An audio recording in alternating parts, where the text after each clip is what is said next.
त्रोल्लाचार स्वामी कुरल काव्य में 91वें परिच्छेद में स्त्री दासता की व्याख्या कर रहे हैं। संसार में वे लोग धन्य हैं जिन्होंने कुमार ब्रह्मचर्य का पालन किया है। एन तस्मै कुमार ब्रह्मचारिणे आचार्य गुणभद्र स्वामी स्वयं अहो आश्चर्य प्रकट करके और यूं कहते कि मैं उस कुमार ब्रह्मचारी को नमस्कार करता हूँ जिसने अपने जीवन में कभी सील का शिथिल नहीं किया। संसार में अनेक व्रतों की व्याख्या आगम में किए, परंतु त्रिलोक पूज्यम ब्रह्मम, त्रिलोक पूज कोई व्रत है उसका नाम ब्रह्मचर्य व्रत है। ऐसे से लोग जो अवरत सम्य दृष्टि रहे पर सील को नहीं तोड़ा, देवों ने आग उनको नमस्कार किया। चाहे नीली हो, मनोरमा हो, सुदर्शन सेठ हो, सीता हो, सोमा हो, ये सब ग्रस्त थे। ग्रस्त होने पर भी सुपति व्रत, सुपत्नी व्रत का पालन करने वाले लोग देवों से पूज्य हुए। फिर जो पूर्ण रूप से संयम का पालन करता है उसकी तो महिमा अलौकिक है। व्रतों का कोई स्वामी है वो ब्रह्मचर्य। स्त्रियों अहो तस्मिन् मा खेदः स्त्रियों ही विकम्पते अभभ्यस निर्भाग्या स्वभाव्यम नेपतद गुणा। यहाँ चौथे श्लोक में कह रहे हैं अहो तस्मिन् मा खेदा, अहो बहुत खेद है, दुख है जिसने अपने शील को भंग कर लिया। अहो खेदा, स्त्रियों विकम्पते, स्त्रियों के सामने वो कांपते हैं। अज्ञानी स्त्रियों के सामने कांपते हैं, उनकी पूजा में लगे हुए हैं, चाटुकारिता में लगे हुए हैं कि पीछे पीछे घूम रहे बेचारे। अहो तुम पुरुषों, हमारा पुरुषत्व यही नष्ट हो जाता है कि आप जितनी मेहनत नारियों के मनाने में कर रहे हो उतनी मेहनत मन के मनाने में कर लो, तो नारियों को क्यों मनाना पड़े।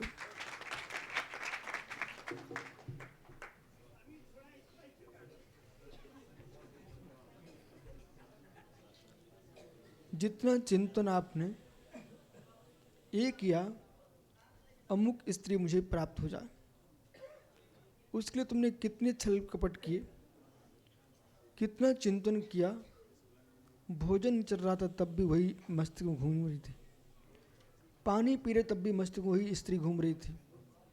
इतना ही नहीं, लवशंका को बैठे तब भी वो स्त्री घूम रही थी। सोच गए थे तो डबल आके घूमने लग गई थी। आपके सोते समय, बैठते समय, जागते समय, उठते समय, चलते समय आपको मात्र जिसमें तुम्हारी आंख टिकी वही दिख रही थी। यदि ऐसे हर स्थान तुमको प्रभु की आंख दिखती तो तुम भगवान बन जाता।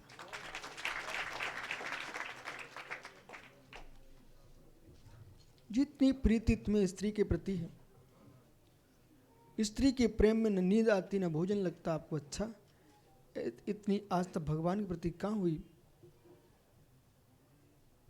भगवान की भक्ति तो भोजन करके करता है और स्त्री की भक्ति भूखे भी कर लेता है।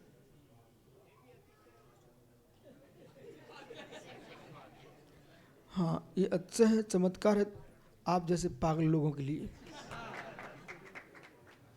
जो स्वान वृत्ति में जीते हैं उनके लिए चमत्कार है, बाकी के जो साधु के रूप में जीते हैं उनके लिए चमत्कार नहीं, अभिशाप है। बुरा नहीं लगना चाहिए, बुरा लगना चाहिए। अहो तस्मिन् माँ खेदा, अहो तस्मिन् माँ खेदा। देखो पंडित जी, सीधी सीधी रामायण है। आप अपने में रहना चाहो रह सकते हो, तुम दिखाओ के लिए, भीड़ जुटाने के लिए कुछ नए उपक्रम करोगे तो स्त्रियां तो आएंगी और एक दूसरे में आकर्षण होगा। वो आकर्षण होगा, आप अपने आप से च्युत हो जाओगे। संभल के जीना चाहते हो तो आगम कहता है ऐसे उपक्रम मत करो, तुम छुप के बैठो, अध्ययन करो, ज्ञानी बनो ना। ज्ञानी लोग जब मंचों से प्रशंसा होती है, लोक में ख्याति फैलती है, तब वे अज्ञानी बैठे ऐसे चाक देखते रहते हैं, मेरी प्रशंसा क्यों नहीं है। अरे तुमने प्रशंसा काम किए ही नहीं, तुम्हारी प्रशंसा कहाँ से होगी। प्रशंसनीय काम देश का, विश्व का सबसे उत्कृष्ट द्वादशांग का सार कोई प्रशंसनीय काम है, शील की रक्षा। यहां बड़े खेद के साथ लिख रहे कुरल काव्यकर्ता, अहो तस्वन माँ खेदा स्त्रियों कंबते, जो स्त्रियों के सामने कांपता है, बड़ा खेद है। अभव्य सब निर्भाग्य, वो अभव्य है, निर्भाग्य, भाग्यहीन है, उसका भाग फूट चुका है। अभाग्य, निर्भाग्य, स्वभाव्यम नैव तद्गुणा, उसके सामने कोई गुणों का कभी आदर न करेगा, कभी गुण उसका सम्मान करेंगे नहीं। मतलब ऐसा है, स्त्री प्रेमी है, कोई गुण ना हो उसके पास, ऐसा नहीं है।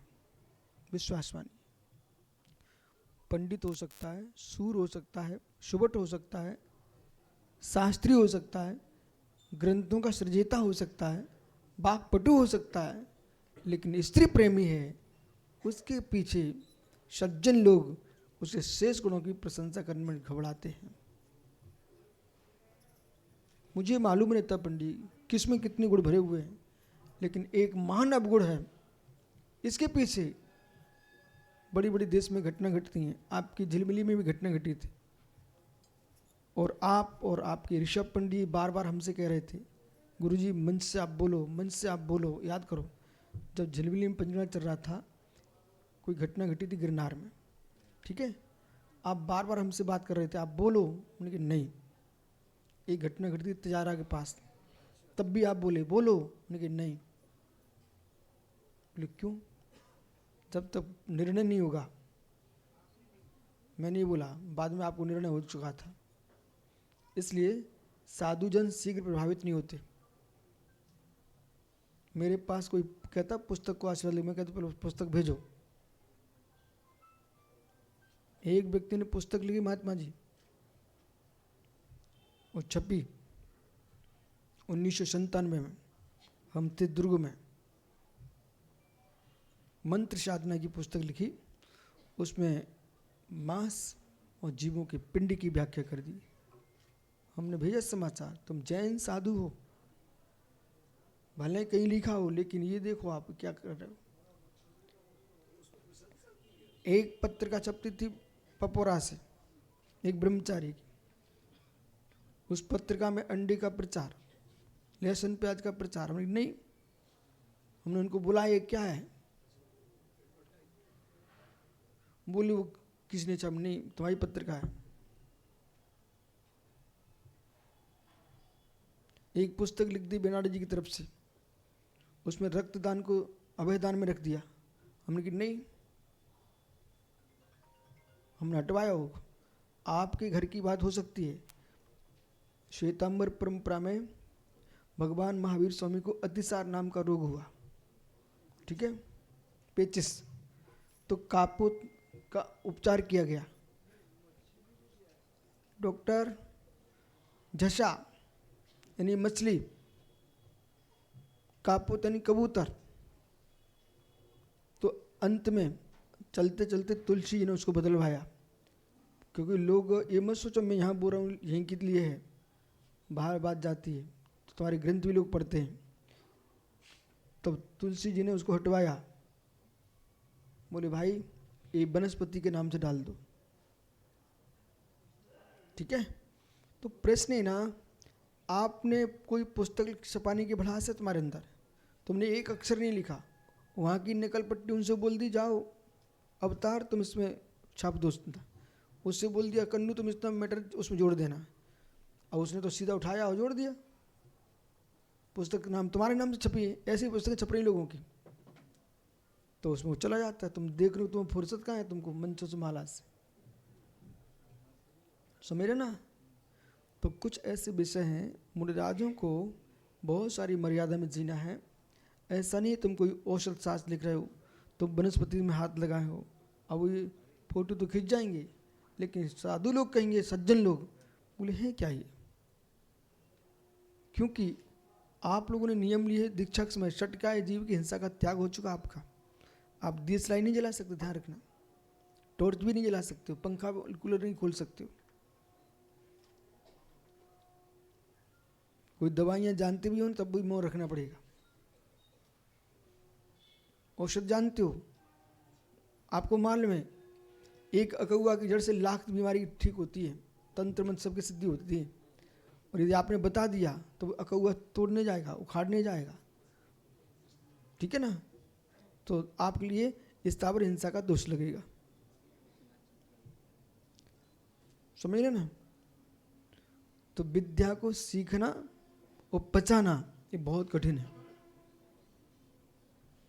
विद्या को और वासना को, ये दो अपनी डायरी पर लिख लेना। विद्या वासना को पचाना ये बहुत बड़े वीर का काम है। वीर पुरुष ही विद्या पचा पाएंगे। 2 दिन तुमने कुछ सीख लिया, तुम तुरंत महिलाओं को बिठा के क्लास लगाने बैठ गए, हम तुमको सिखा रहे हैं तंत्र मंत्र वास्तु विद्या सब सिखा रहे हैं, हस्तरेखा।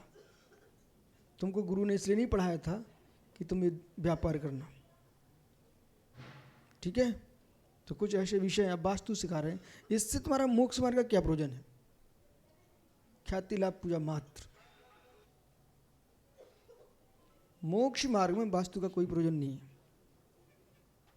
ठीक है। लेकिन तुम लगे हो ना इसमें, तो कहीं ना कहीं तुम्हारी झलक है। यदि यही तुम धवल जय धवल महाबंद का अध्ययन करो तो आज कितना आनंद आए।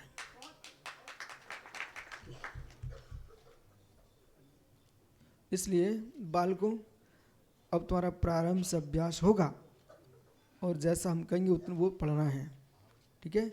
अब घूमना समाप्त, फिरना समाप्त। सौरभ, निखिल,